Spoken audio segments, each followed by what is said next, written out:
Good morning, good morning. Big Square Road to Root.com with your morning horn of Z's, your sip of coffee. First of all, day 7 of the cleanse. You guys are awesome. I think there's like 250 that we know about people doing this. That is so cool. And everything I'm hearing is most of them are still going, which is awesome. You don't hear all the stories, but I've only heard of a few that have backed out. If you've backed out, send me an email saying, I couldn't do it. I know a couple guys who backed out because they had an event and then they just jumped right back on. So theirs is a 20-day cleanse. That's good. Always jump back on. But Amy is doing a great job. Bravo, my lovely wife. Absolutely. If you're on her Telegram for the cleanse, you know how good she's doing. And check out the Raw Cleanse homepage. So if you go to the Road to Roota homepage right here, Roota's 21-day raw food cleanse, and there's Amy. And by the way, if you want to donate to Amy's Litecoin wallet for all her work, please do so. It explains the program, and then she gets into her philosophy, which is awesome. And she has a resources and facts page. You can go to that.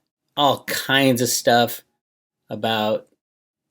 She literally answers almost every question. And then this is her favorite: is the recipe page. How do you make raw food recipes? It's not just eating, an apple and a carrot. There's some really, really good food that you can make on this thing. Anyway, and those of you who have followed it closely have followed her advice. There's 2 videos on there of myself and Amy talking about it. So congratulations on the first week. That was all you needed to do. 1 week, and now there's 2 more weeks. So now everything that you ate in the first week, you can now put in a blender because it's smoothie week. The raw fish thing, I probably wouldn't do it in a blender. I hear people are eating raw eggs. I wouldn't recommend that, but it's raw.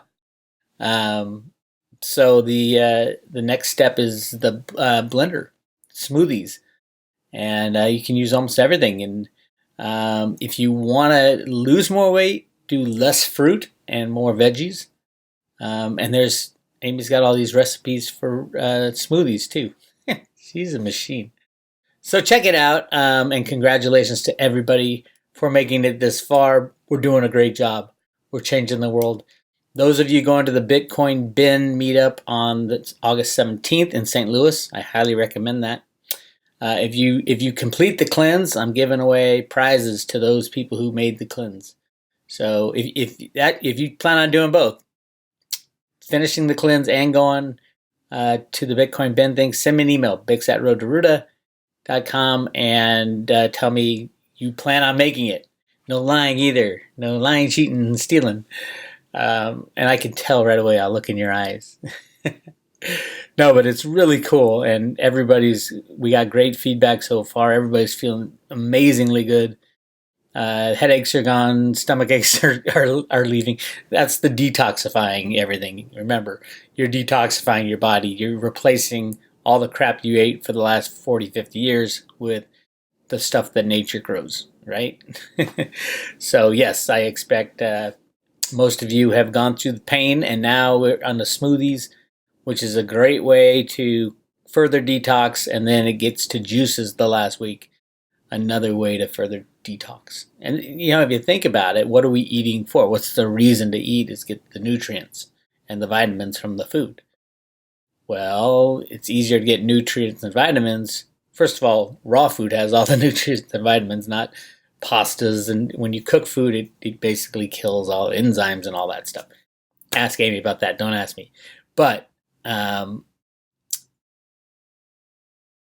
the second stage, the raw smoothies, you're already breaking down the food so that when you ingest it, it's easier to get those nutrients and vitamins and all that.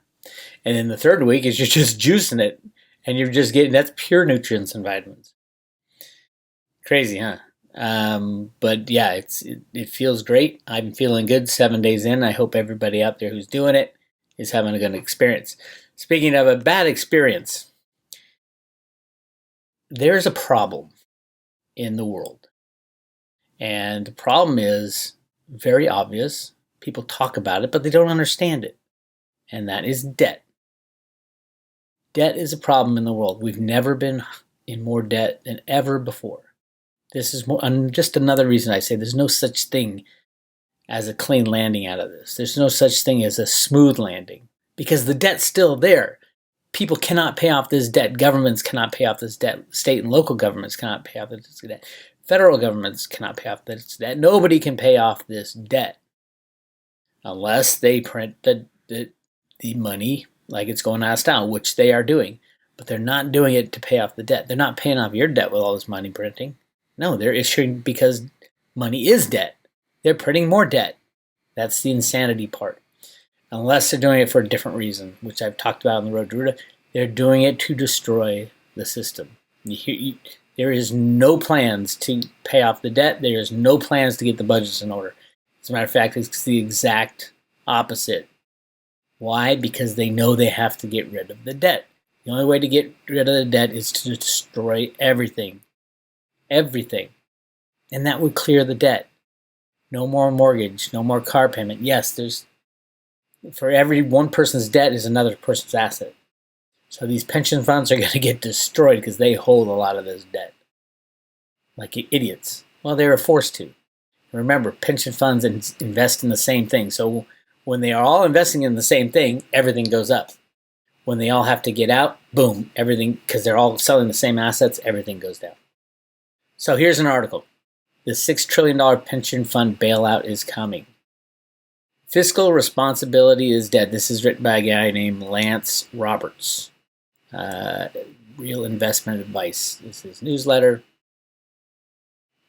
The past week, Trump announced that he had reached an agreement with Congress to pass a continuing resolution which will suspend the debt ceiling until 2021. The good news is that it will only increase spending by $320 billion. A bargain, right? It's a lie. That is just the starting point of proposed spending. Without a debt ceiling to constrain spending, the actual spending will be substantially higher. However, the $320 billion is also deceiving because it is on top of the spending we have already committed to. In 2018, the federal government spent $4.48 trillion, which was the equivalent of 22% of the nation's entire nominal GDP. Of that total spending, only $3.5 trillion was financed by federal revenues, and $986 billion was financed through debt. Debt. In other words, 75% of all expenditures is social welfare and interest on the debt. Those payments required $3.36 trillion of the $3.5 trillion of revenue coming in. Do some math here. The U.S. spent $986 billion, more than it received in revenue in 2018, which is the overall deficit. If you add just the $320 billion to that number, you are now running a $1.3 trillion deficit. Sure enough, this is precisely where I forecast we would be in December 2017. Of course, the real question is, how are you going to pay for it? On the fiscal side of the tax reform bill, without achieving accelerated rates of economic growth, the debt will balloon. Reality, of course, is that what will happen, because there's absolutely no historical evidence that cutting taxes without offsetting cuts to spending leads to stronger economic growth. And the projected debt, even projected by the government, is off the charts. More importantly, federal tax revenue is declining. Such was not supposed to be the case, as the whole corporate tax cut bill was supposed to lift tax revenues due to rising incomes. More spending, less revenue equals bigger deficits, which equates to slower economic growth. We all know this. Take a look at that. More debt not driving rates of growth. So there's more debt, but we're not growing. The only thing that's growing is the debt. And look at that. Insanity. It used to be that when you hit 1-to-1 debt to GDP, that was considered a third world country. And we're at 1-to-1 now. We're at 1.0109, something to that effect. And projected to be 113.81. So we are a third world country. And how do we stay in business? Manipulation. But here's the big thing. And remember, this is all done on purpose. The idea is to print as much money as possible, and I'll get to that. That's what Roota wrote in the sand. But here's another problem that's coming up.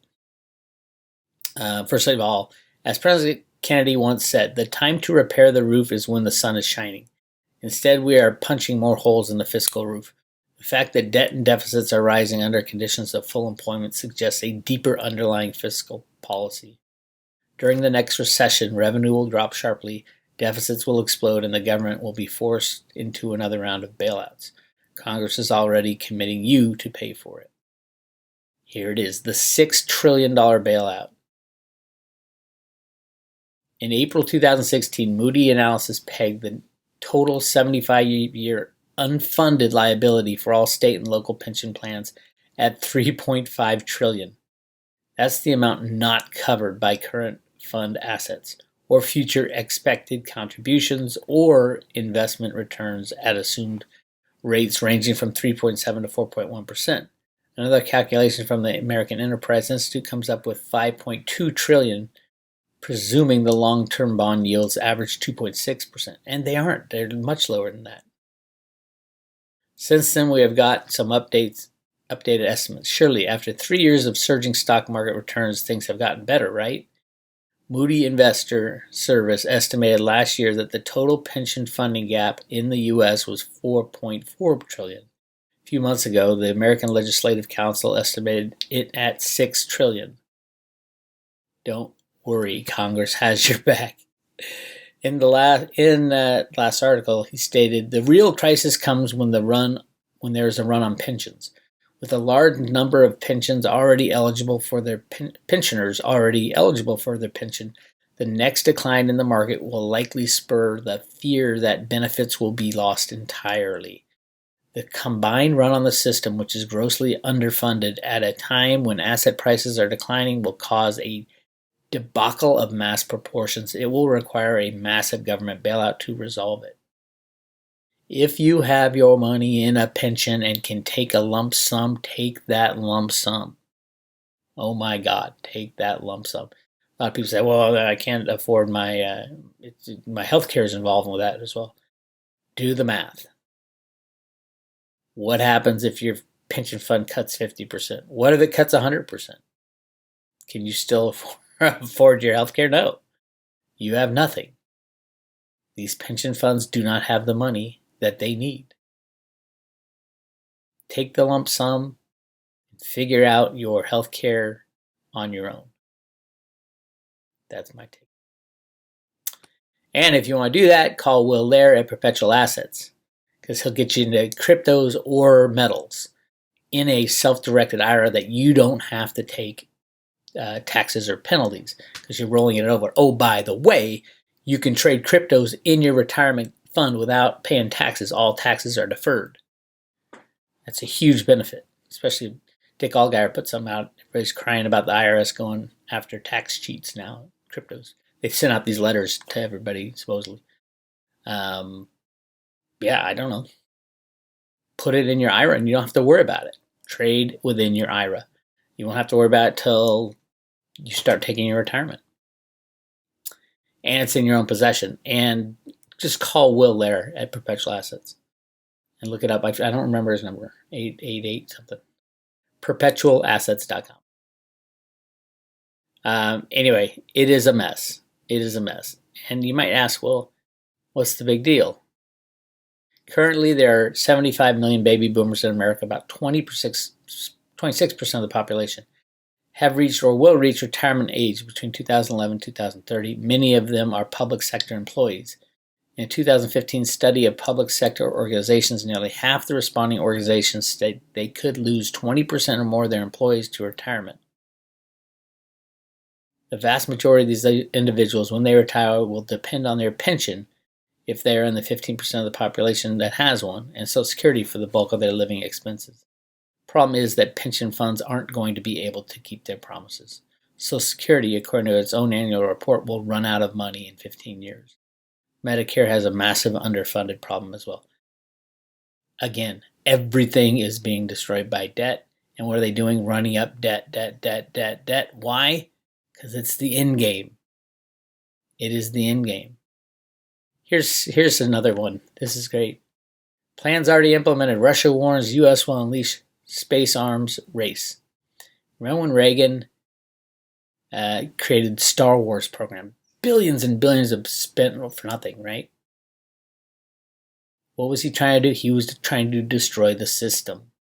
When did he announce Star Wars? Right after the Gold Commission report came out and said, unless the U.S. gets its budgets under control, we're going to have to go back to a gold standard. And what happened? Poof! Star Wars budgets went off the charts. They aren't trying to fix or save the system. They are trying to destroy the system. And here's the original 1981 comic book from the Federal Reserve Bank of Boston. That is Roota. Riding in the sand, Roota is tasked by the mayor to figure out how to allocate gold to the people. Roota is Greenspan, by the way, and he was tasked by Gerald Ford in the early 70s to fix Social Security. And what Roota writes in the sand here is an economic formula called On the Road to the Golden Age. It's a little complicated. Here's the formula page that I found. This guy Bertel Nasland, he didn't receive a Nobel Prize for this formula. What he got was on the board of who determines the Nobel Prize, because it was secret. You can't tell people you're trying to destroy the system. And what the paper says is the best way to go back to a gold standard is to run the monetary system as long as possible, soaking up all the benefits before you're forced to go onto a gold standard, because the old system is imploding. And then the new comic book, what does Roota write in the sand? Right here. On the Road to Golden Age is gone. 2007 version, January 1st, with a big exclamation point after it. That's when I found it, on January 1st, 2007. And what is Roota write in the sand? 11 plus 9, or 9/11. If you don't know what that leads to, go to my Patreon channel. I have a report on the end game. Road to Roota Patreon. So what does this all mean? Why is it important? Another thing about this, check out E equals mc squared. That's Einstein's theory of relativity. And who was hanging out with Einstein back then? This guy, John Keminey, Alan Greenspan's best friend. And also the mathematician for Albert Einstein. Albert Einstein was great at physics. He was a decent mathematician, but John Keminey was much better. And John Keminey was the inventor of BASIC, which is where root A comes from. Root A is a computer programming term. And Alan Greenspan and Keminey hooked up, created these financial programs to rig the system in the 60s and 70s. Greenspan bought into the system. Keminey said, hell no. And he went off to teach his whole life. He said, I am not getting into this. Brilliant guy. Absolutely brilliant. But yeah, that's the road to Roota in a nutshell. Create as much money as possible to destroy the system. That's why you see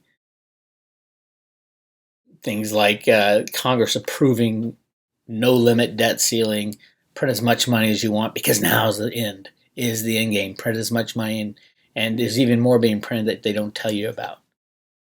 So let all the shackles loose, because we gotta destroy the system, because the biggest problem is debt. And remember, when these pension funds start selling assets to pay the pensioners, everything gets sold at the same time. That's why it got built all at the same time. It's just like the stock market. All the financial gurus, my financial planner says I have this much in T-bills, this much in stocks, this much in bonds. They all invest in the same thing, so they're all going up. When it comes down, they all divest the same thing, and it just crashes. So we are ready for the crash now. All right. If you are interested in the road to Roota, hit subscribe today. You're going to get a Veritasium token sent to you in the mail. Yes, it's a sleeper at $15, $16. It's in Cliff's data is going 1-to-1 with Bitcoin, my friends. 1-to-1, and I can tell you how. If the old system crashes, when the old system crashes, a new system's going to have to be born, and it cannot be based on the old system. It cannot be a derivative exchange, like the backed exchange. Not a chance. Those will not be allowed, because derivatives will be blamed for the destruction of everything. So what will they turn to? Peer-to-peer veritasing. There you go. That's the simple explanation. Will it happen overnight? No. Will it be hard to get there? Absolutely. Will they try to restart the old system? Probably. I don't think if they get the old system going, remember the debt doesn't go away. The biggest problem is still there and just gets bigger. The bailout, if it's a bailout, the biggest problem just gets bigger. Nobody can explain to me how to get rid of the derivatives and how to get rid of the debt. You can't pay off the debt and you can't get rid of the derivatives. There's only one way to do this. It's the total destruction. And that's why they built the derivatives so big, so that when they did go down, when a too big to fail went down, like Deutsche Bank, it would take everything with it. That is why they are attacking Deutsche Bank left and right. Deutsche Bank was always a criminal bank. But why are they attacking it so much now? Because they want this game over with. And I talk about the day and the time at the Patreon channel and on the private road at Road to Roota. If you go to roadtoroota.com, you can find out about the Road to Roota theory. You hear a great song called They. And then there I got Roota's timeline and the Cliff High interviews, all three of them, including the crypto interview, are on the Patreon channel, which is on both Patreon and the private road. So come check it out. Big Swear, roadtoroota.com. Congrats to everybody doing the cleanse. Week 2 starts tomorrow. Talk to you later.